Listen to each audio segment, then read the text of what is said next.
সুপ্রিয় দর্শক শ্রোতা, আসসালামু আলাইকুম।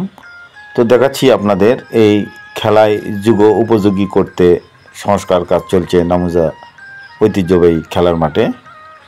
তো আগামীতে ফুটবল টুর্নামেন্টের সহ বিভিন্ন ধরনের খেলায় মাঠের পরিবেশ যুগ উপযোগী করতে নিরলসভাবে কাজ করে যাচ্ছেন এই হাসান তারেক যুবদল নেতা।